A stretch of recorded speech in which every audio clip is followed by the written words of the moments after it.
Hello and welcome to the first episode of the MISA Zambia podcast. On this episode, we take a profound look at two rights that are often spoken about together but are experienced very differently: media freedom and freedom of expression. When the media can investigate and report without fear, and when people can speak their mind without harassment or punishment, a democracy can breathe. When these two freedoms are squeezed, everything else in public life becomes distorted. In Zambia, the latest Freedom of Expression report, or FOX report, covering January to June, offers a kind of health check on these rights. It draws on the perceptions of journalists, bloggers, civil society organizations, human rights defenders, political parties, lecturers, and key institutions. The picture that emerges is complex. On one hand, the media landscape has grown, with over 260 broadcasting stations registered by the IPA, 192 radio stations, and 62 television stations. On the other hand, perception of safety, independence, and freedom has moved in a worrying direction. Amongst journalists, most now describe the media as partially free. The share who think the media is not free at all have more than doubled compared to the previous report, rising to around 17%, while those who consider it fully free have dropped to about 15%. At the same time, most journalists report experiencing threats, harassment, or attacks in the 6 month period, and more feel that existing laws restrict how the media operates. Freedom of expression, more broadly, is under pressure. Over half of journalists feel that enjoyment of freedom of expression is only at a medium level, while the proportion who say it is low has increased significantly compared with the earlier period, and those who think it is high has declined. Civil society organizations and human rights defenders are now more pessimistic. In this group, about three-quarters now say that freedom of expression is not being respected. A major negative shift from the previous Fox report. The report links these perceptions to several factors, including restrictive and outdated laws, the enactment of new cyber legislation, difficulties in accessing information and officials, and a climate in which criticism of these powers can trigger sanctions and intimidation. At the same time, it notes positive elements such as ongoing media self-regulation efforts. To unpack this topic, our guest today is Mr Charles Mafa. Mr Mafa is a Zambian investigative journalist with over 20 years of experience and a co-founder of the Makanday Centre for Investigative Journalism. He previously served as a journalism mentor with the BBC Media Action and has worked in television production with Catholic Media Services as well as Radio Yatsani and ZNBC. Mr Mafa has won multiple awards, including the 2016 MISA Zambia Overall Best Journalist, and is a 2016 Edward R. Murrow Fellow. His work has been published internationally, appearing in outlets such as the BBC, the Mail, Guardian, and the New York Times. Joining us today on our first episode is Mr. Charles Mafa. Good afternoon. It's a pleasure being here. In this episode, we will dig into three key theme areas: how media freedom and freedom of expression is being expressed on the ground, the role that laws, regulation, and political culture play in shaping these experiences, and what needs to happen to move from partially free environment to a truly free environment. Let's begin with the day-to-day realities. So the Fox report shows that around 60% of journalists see the media as partially free, 17% say it is not free at all, and 15% think the media is free. When you hear these numbers, do they reflect how you feel in your own work? Yeah, I think the numbers they reflect what is on the ground, as captured in the report. We are not operating, of course, in a collapsed space, but certainly not a free one either.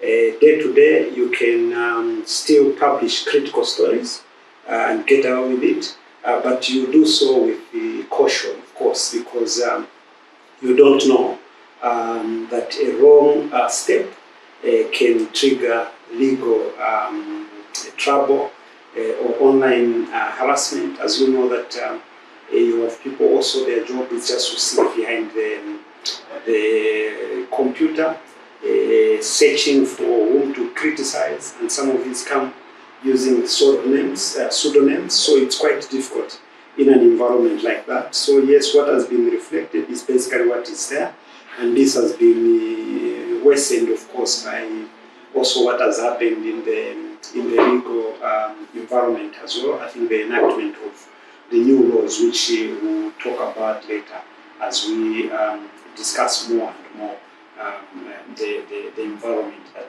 we operate in. Okay, so now in your own terms, can you describe what partially free looks like in a newsroom? Well, I think partially free is a situation where a journalist can come up with an idea, that I want to work on this, but you have other people who will come in and tell you that no, we can't work on this because maybe our funder or the owner might react differently. You have situations, for example, where you have journalists working for TV stations or radio stations, filing stories from very far. They file a story, and then the editor just cautions the journalist that this, we can't do anything with it, so we have to keep it aside. So that is what it means when we are talking about partially free, because journalism operates and works very well when there is independent of thought and mind, that people are able to do what is right because you are a professional, you know what you're supposed to do when you are faced with any critical issue, and also what to do. For example, when someone is accused of wrongdoing, you have to know what to do. You have to give them the right to reply. And when they respond, it must reflect. And when they don't respond, again, it must be reflected in your story. So it's that kind of an environment which in a normal society, that's how it's supposed to work. But it doesn't usually operate like that because of some of the issues that I already talked about. The report notes a decline in the share of journalists who consider the media partially free and who consider the media partially free or free in total. It's a big jump from those that considered it not free compared to the previous periods where a lot more considered it free. What do you think has changed in recent months or years that has pushed the changes into not free? Well, I think what has changed is what I earlier hinted on or alluded to, the fact that the enactment of the cyber security laws, I think that has created an environment where people, including journalists, are not too sure what can happen when you work on a story.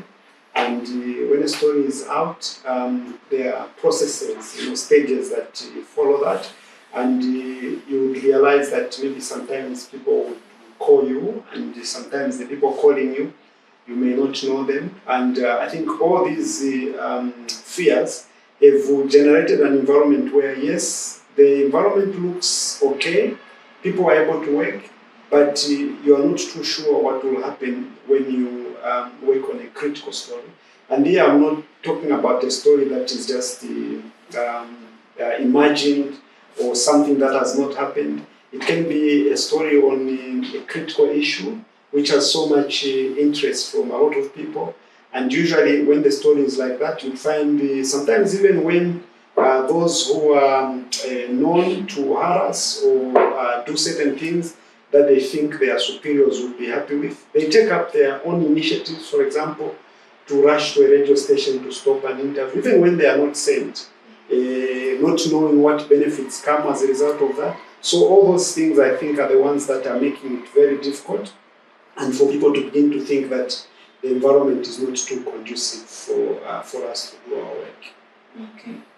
But have you or any of your journalists experienced direct pressure, intimidation because of the stories that you've published? Yes, I think this is a daily dose, I would say, because I mean, because of the nature of the work that we do, investigations. Yes, no one wants to be investigated. Everyone wants to look good, and when you are asking even questions, you would realize that people are not ready to respond to critical issues. We've had so many examples of where our own journalists, feel threatened sometimes, even when there is no threat. You'd find maybe like there's a story that a young man was working on, and this story was done properly, the research, and everyone who is mentioned in the story is given an opportunity to respond. But later, someone just calls the young man to say, no, you used a photo that is not supposed to be there because it's an old photo. And for a young person, that is intimidation. And there's a way that you have to communicate to a media house if you are aggrieved, and there are procedures. There's an editor that you can call, and if there's something wrong and it's discovered that yes, definitely a mistake was made, journalists are not, are not godly, that we don't make mistakes, and if a mistake is genuine, there are procedures that are taken, and processes that must be followed. But you find sometimes the intimidation goes directly to the one who is working on a story, and these we keep getting them. Some of them could be you're working on a story, and then a journalist receives a call that it's you who is providing this information because I've received questions from someone. So they don't directly take on a senior journalist because they know that you are able to handle a situation like that. But they would go after someone who has less experience, and that can actually be frightening. And you find that for young people, they now have a second thoughts before considering taking on another story. So it comes in so many ways, and it does happen most of the time.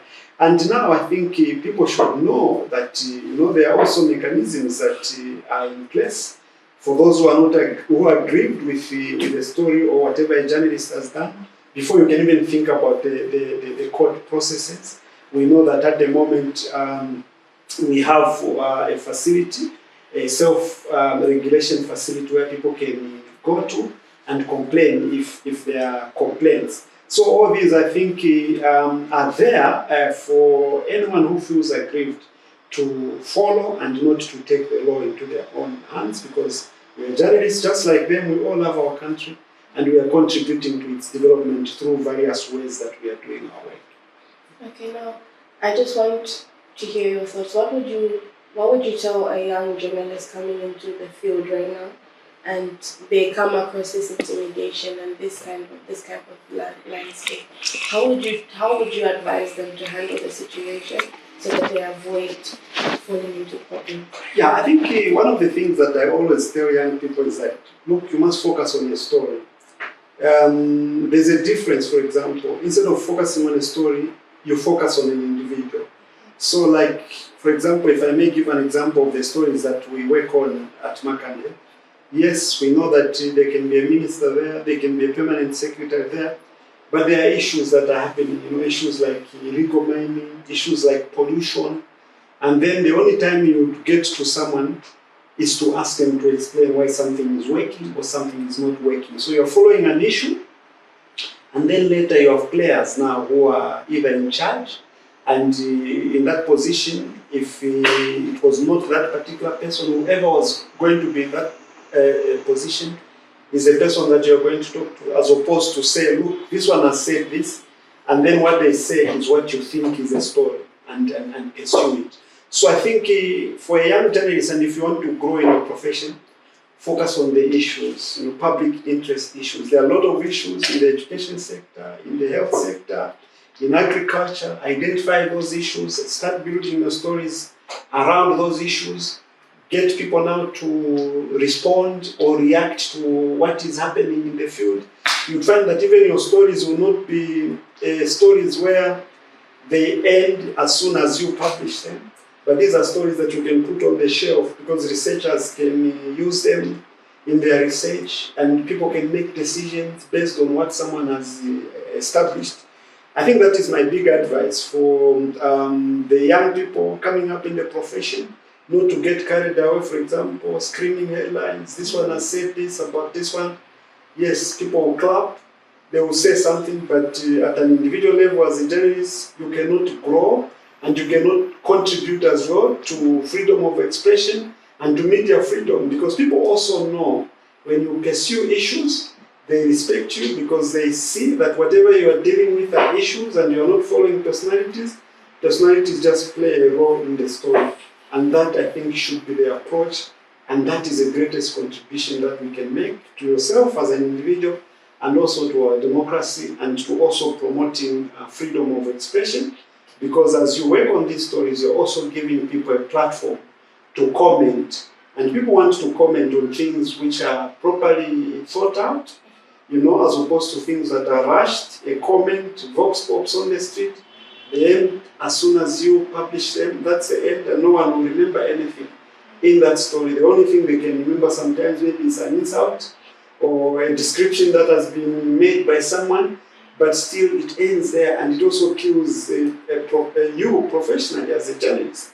You have to think about it that way, that the more you do great stories, the more people want to talk to you because you are pursuing stories that are of interest and that are contributing to the development of the country. So now we move on to the report. The report talks about the findings from CSOs and human rights defenders. They found that there's a significant decline in the view of people feeling that their freedom of expression they are not allowed to freely express themselves. How do these perceptions line up with your work? Yeah, I think for the type of work that we do,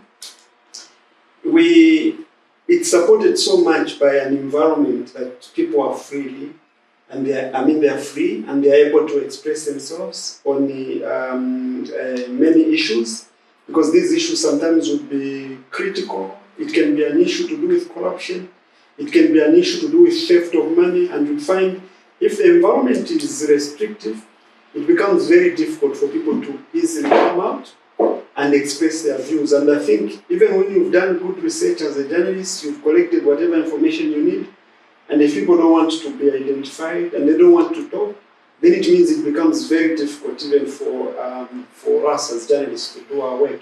So it's an environment where we are talking about freedom of expression. We are also talking about freedom of the media. The two, yes, are not, they are linked somehow. You can function even where the environment is restrictive, but I think it works very well when the two can support each other. You have people freely expressing themselves because they have an opinion on something of great importance and they're able to talk. You go to them and you want them to talk to you. They're able to explain without giving a thought that what I said might land me in problems. So an environment where it's very difficult for people just to feel that they are able to speak their minds freely because they are experts or because they are citizens affected by an issue. It becomes very difficult for us to do our own work. But we know also that the environment the civil society is referring to now is because of where we are coming from. An environment that was so restrictive, an environment where we could even see physical attacks, on a journalist who is doing a program and someone goes into a studio to stop the program from proceeding. So an environment like that now we don't see that, but we are seeing a subtle way of making it difficult for journalists to work by either calling them or directly just stopping them that this issue you can't deal with it because it's a sensitive issue, things like that. And I think that impacts so much on the kind of work that you can do and on the topics that you're able to pick on and deal with. In your line of work, have you ever come across groups that feel they are more vulnerable when they speak up? They feel like their freedom of expression is gradually dwindling as the days progress or as the years progress? Yeah, I think because of what I've said, like now, when you're a journalist, I think there's some level of leeway that you can use because you're a professional. You are able to collect whatever you want, and you are able to request people to speak to you. But now you think about individuals, for example, who are online, the online space now. If you look at the online space now, even when people want to say something about a critical issue, they would say something like, no, I don't have a lawyer, or no, if I say this, I will land myself in problems. Or the other one would come and say, have you called your lawyer? Things like that. So for ordinary people, and I think for people whose main platform is the online platform, you see that they think and feel that they are more vulnerable because this is a space that you would not know what will happen whenever you say something on a platform like that. And it's people like those that I always think of. They're very important to the health of our democracy, because from there you are able to gauge the health of our democracy and where we're going. But if people are afraid to express themselves, freedom of expression is something that is recognized by UN systems, and therefore every government must respect that and protect whoever wants to express themselves. But if people begin to think that if I do this, then I'll land myself in trouble, that might save whoever is in government at that particular moment, but it might not help you gauge the real situation on the ground with regards to how people are feeling about particular issues, whether it's policies, or now we're talking about this debate about the constitution that is ongoing. If people cannot express themselves and say what they think about the process, then how will government know? So it's things like that, but it's really people who are on these platforms that I would think of, or activists who may not have proper structures or systems to work in. And these are individuals that some of them, for example, now are finding it very hard to get contracts. These are professionals, but because they raised an alarm over an issue of illegal mining, or someone wanting to give a license to a company to mine in a national park, and now they are blacklisted and they can't do anything. So it's individuals like that that you would think of and think that these are the people that are really mostly affected by these issues that we are talking about.